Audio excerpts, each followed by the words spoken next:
Hey, what is going on, guys? It is Matt, and I have a brand new video for you. And as you can see, this is a game of Rush on Seine Crossing. Now, unusually, this is a gameplay of me on the defending team rather than the attack. And the reason I picked this gameplay is, well, quite recently, I came to the conclusion that Battlefield's been out for quite a while now, and out of all the maps that have come out as of yet, obviously there's still Aftermath and whatever else lies ahead of that. But of the maps that have come out up till now, Seine Crossing for me has stood the test of time and is really my #1 favourite map on Battlefield 3. And I think the reason for that is, when I first got into Battlefield, obviously, like a lot of people, I used to kind of be a Call of Duty player back in the day of COD 4, you know, 2006, 2007. And I got really into Battlefield in the times of Bad Company 1 and Bad Company 2. And what really drew me into it was the sense of a real ongoing war rather than little tiny kind of skirmishes that kind of give you a sense of paintballing, which is what kind of Call of Duty gave me. And I really enjoyed that kind of real sense of dynamic warfare going on, and you were kind of a soldier in a real war, which is what the kind of experience I gained from playing Bad Company 1 and Bad Company 2. And when I came across Battlefield 3, it was Seine Crossing for me personally that, you know, continued that great experience of being in a real combat situation. I think it's because of the not only the beautiful graphics and the beautiful scenery, but kind of the very dynamic, destructive map and the way, you know, you have to advance across the bridges and up into the bank and stuff like that. It kind of, I don't know, for me personally, I really do like the urban maps, which is something I'm going to talk about later in this video. But that's the reason, I think, for me, up till so far, I'm hoping Aftermath will really, you know, be up my streaks. As I said in my last video, Armor Kill really wasn't my kind of thing. So I hope Aftermath is going to be up my streak, but I'll be talking about that later in the video. Now, the reason I'm using this gameplay, apart from the fact that it is my favourite map, is because in my whole time of playing Battlefield 3, I don't think I've quite seen such an aggressive game from the defending team as this one, especially my squad. Now, when I joined the game, we'd already lost A pretty much straight away, as you usually do on this map in this game mode. But the rest of my squad, and the rest of my team, sorry, as they usually do, were hanging around in the courtyard by B, waiting to be mortared to death, or just, you know, camp around there and try and lure the enemy in until they can kill them.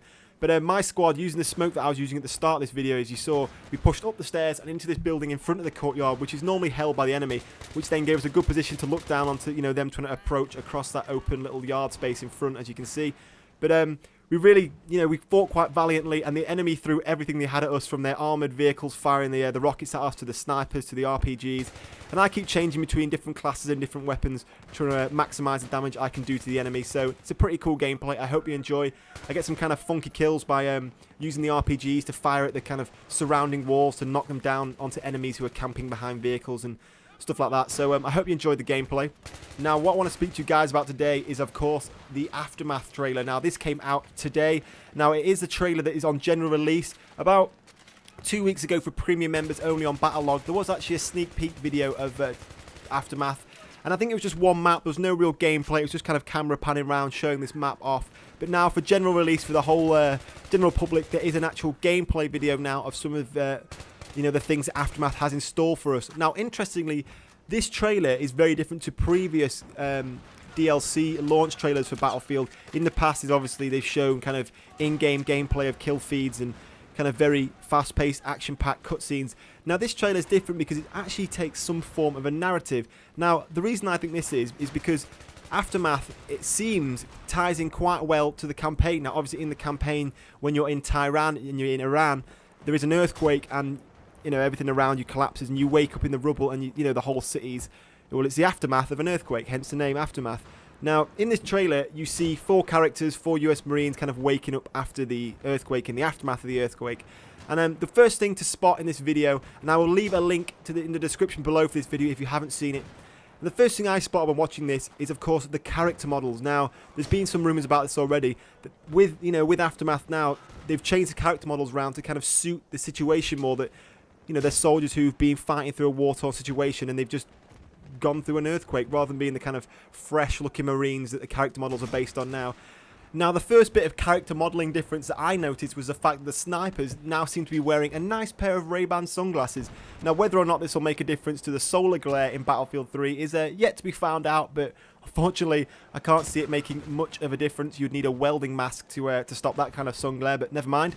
And another noticeable difference is the fact that the light support machine gun character is no longer wearing his helmet. Obviously, on the models now, he's wearing his US Army helmet and his big gloves and his big goggles, but now he seems to have a pair of sunglasses on, and he's removed his helmet. So they look a bit more, a bit more raggedy-ass than the characters do at the moment. But the most exciting thing that I noticed was the enemy. Now, they are no longer, or from what I gathered, no longer Russians. Now, because you're in Tehran, I am assuming, if it's like the campaign, you will actually be fighting Iranian terrorists. So no longer on one game mode, or at least one map, will you be fighting the Russians every single time. So for me, that was the most exciting news, that there'll be what looked like some kind of Iranian terrorist group.